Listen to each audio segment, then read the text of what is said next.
Innanzitutto, Eccellenza, grazie di averci... En primer lugar, Excelencia, gracias por concedernos este tiempo. Me gustaría empezar preguntándole si podría describirnos la labor de la Comisión Pontificia de la Iglesia Católica para la Protección de los Menores. Llevamos 11 años como Comisión Pontificia. Es una institución creada por el Papa Francisco. Somos los encargados en la Iglesia Universal de las políticas de prevención. Y esto lo hacemos por medio de las líneas guías universales que estamos trabajando, también por medio del reporte anual, que llevamos ya el segundo reporte anual y estamos trabajando el tercero, y el acompañamiento a las conferencias episcopales y la asistencia a algunas de estas conferencias episcopales que necesitan una ayuda, y lo hacemos con una iniciativa que se llama Memorare.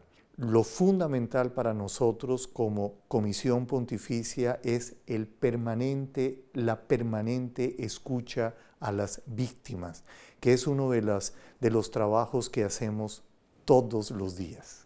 Si nota talvolta una A separazione. veces se nota una separación entre lo que es la misión de la Iglesia, llevar la palabra de Cristo, y la cultura de la protección que siempre la Iglesia promueve y está llevando adelante. ¿Cuáles son las raíces evangélicas de la protección de la persona? Cuando hablamos nosotros de tutela, de protección, de prevención, estamos hablando propiamente de la raíz del Evangelio. Es imposible separar una cosa de la otra. Hay un texto bíblico que a mí me impresiona muchísimo. Es el texto de Mateo en el capítulo 25, donde Jesús no solamente invita a ser muy sensible a los vulnerables, sino que Él mismo se hace vulnerable. Fui forastero y me diste alojamiento, estuve enfermo y me curaste, tuve sed, tuve hambre y me diste de comer, me diste de beber. Es decir, Jesús mismo se hace frágil y se hace vulnerable. En el centro del Evangelio está esa sensibilidad a proteger, a tutelar, a salvaguardar a la persona humana. Es decir, el anuncio de la palabra va íntimamente unida a la tutela y a la protección. Es imposible separar una cosa de la otra. Cuando en la Iglesia hablamos de inculturación, estamos hablando también de una inculturación de la salvaguardia, de la tutela. Y es la razón también por la cual el escándalo mayor es precisamente cuando uno de estos menores, de estos niños, de estos frágiles, son vulnerados, son abusados. Es un escándalo terrible. Esta pregunta me hace recordar mis años como formador en el seminario. Fui 11 años formador en el seminario, pero estoy consciente que no podemos solamente insistir en esta formación para los ministros consagrados. Es una formación integral para todos aquellos que hacemos parte de la Iglesia. Uno de los puntos fundamentales es una formación humana afectiva. Y cuando hablamos de formación humana afectiva, son elementos muy concretos que vivimos todos. Las familias, las personas que están casadas, los consagrados, los laicos consagrados. Es decir, son temáticas que nos afectan a cada uno de nosotros, como por ejemplo las relaciones interpersonales, el manejo de la frustración, la soledad, todo este mundo relacional que tiene que ser formado integralmente en cada uno de nuestros procesos y en cada uno de nuestros trabajos como miembros de la Iglesia, es un elemento fundamental, que insiste el sínodo de la sinodalidad. Grazie. Arriviamo a questo punto. Llegamos a este punto al movimiento de los focolares. Me gustaría preguntarle, ¿de qué manera una cultura de la protección puede ayudar a una espiritualidad como la nuestra, que es una espiritualidad de comunión, y también viceversa? Yo agradezco muchísimo al movimiento focolar que hizo parte de este segundo reporte anual, porque el hecho que ustedes como movimiento hayan aceptado ya es un signo, un paso adelante de ese deseo de hacer cultura de tutela en cada una de sus propuestas evangelizadoras. Pero estas propuestas evangelizadoras, digamos, esta cultura de la tutela, debe seguir encarnándose en cada uno de estos procedimientos y de los protocolos de prevención. Porque los protocolos de prevención no pueden ser solamente editados y presentados a los demás. También tienen que ser hechos vida, es decir, tienen que ser presentados a cada una de las comunidades, de los movimientos y de las personas que hacen parte de este movimiento. Eso implica entonces que pues, una formación constante de las mismas políticas de prevención son necesarias. Además, la atención y la escucha a las víctimas, permanente, constante, que las víctimas realmente se sientan escuchadas, actores activos. Punto fundamental son esos procesos de auditoría permanente, donde no solo sabemos lo que estamos haciendo, sino también lo que falta. Y en ese orden de ideas, la cultura de la tutela también se hace parte en una espiritualidad de la comunión que insisten tanto ustedes como movimiento. Me ha impactado mucho el énfasis que el Papa León, en su discurso final del reciente consistorio de cardenales, ha dado a 3 puntos en particular: crecer en la escucha, en las relaciones y en la comunión. ¿Cuál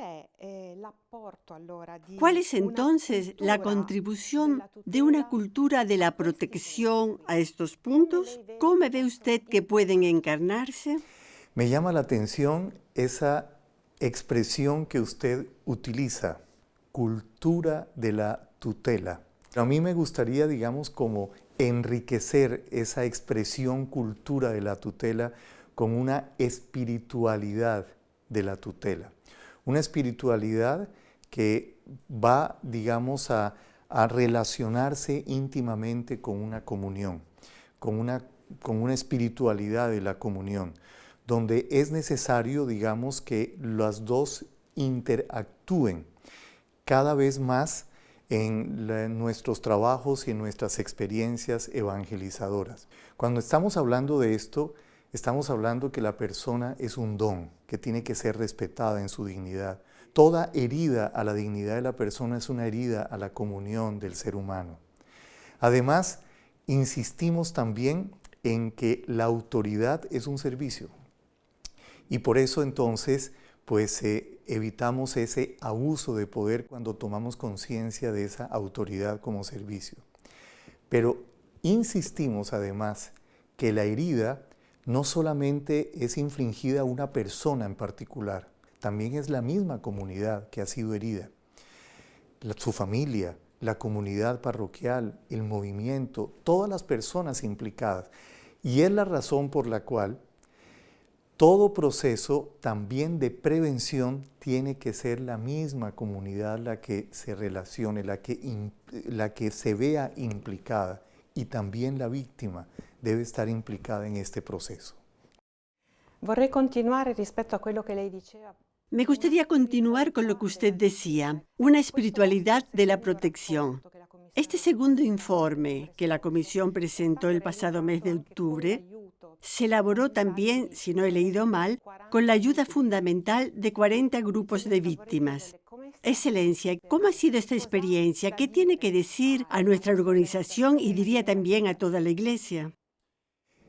Este es el segundo reporte anual que nosotros hemos presentado. Y uno de los elementos que más nos ha, digamos, impresionado y hemos aprendido es que esta escucha de las víctimas no es neutra. Algo tiene que suceder, algo tiene que pasar. Una escucha no solamente tiene que ser empática, sino que también tiene que ser efectiva. Y por eso la misma escucha hace parte de la reparación integral, del proceso de reparación integral. No se limita solamente en la escucha.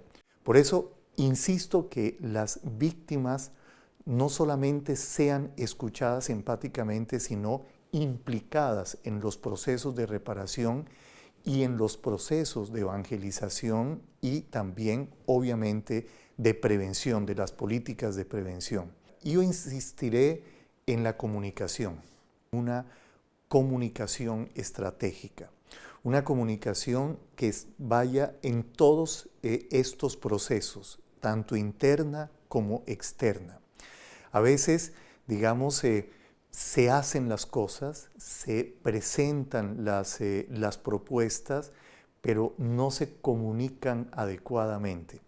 De hecho, hablando de todos estos grupos focales y de estas víctimas que hemos escuchado en el segundo reporte anual, no hay una víctima que no nos haya dicho precisamente que uno de los puntos flacos de la iglesia es la comunicación. No se han sentido escuchadas y que en los mismos procesos de comunicación, el mismo lenguaje que utilizamos, a veces no se han sentido, digamos, como escuchadas y no se han sentido acompañadas.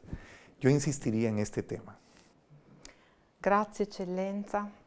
Gracias. Grazie. A ustedes también. Muchas gracias. A lei.